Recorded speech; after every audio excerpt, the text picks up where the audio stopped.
Assalamualaikum warahmatullahi wabarakatuh. Perkenalkan, saya Nurul Amalia Ramadhani dari TRPL 4 Amalam. Hari ini saya akan menjelaskan tentang studi kasus yang sangat relevan dengan keamanan perangkat lunak, khususnya mengenai kegagalan validasi input dan ancaman SQL injection.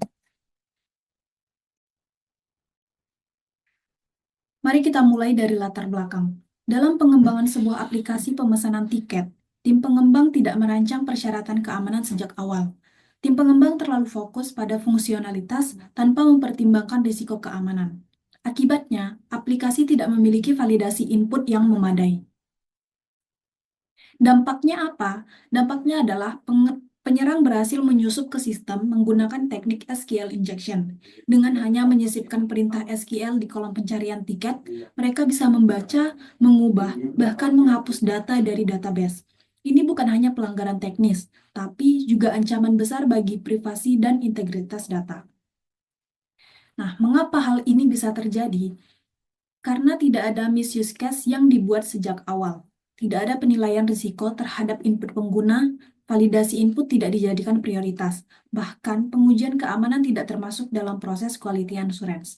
Lebih parah lagi, tidak ada kolaborasi antara tim pengembang dan tim keamanan.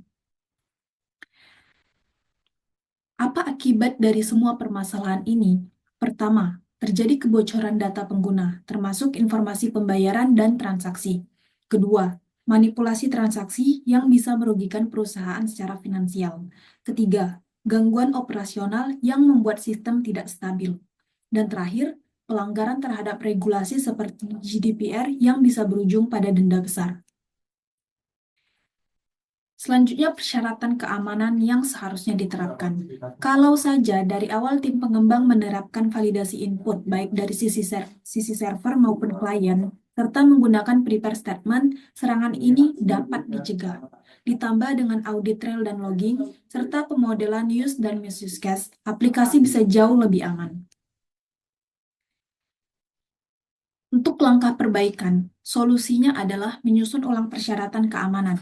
Validasi input, kontrol akses, dan logging harus masuk ke dalam dokumentasi kebutuhan sistem. Kemudian, implementasikan prepare statement dan filter input. Lalu, lakukan threat modeling secara menyeluruh agar kita tahu skenario serangan sejak awal. Apa pembelajaran dari kasus ini? Dari kasus ini, kita belajar bahwa validasi input bukan sekedar fitur tambahan. Ini adalah fondasi penting dalam pengembangan perangkat lunak.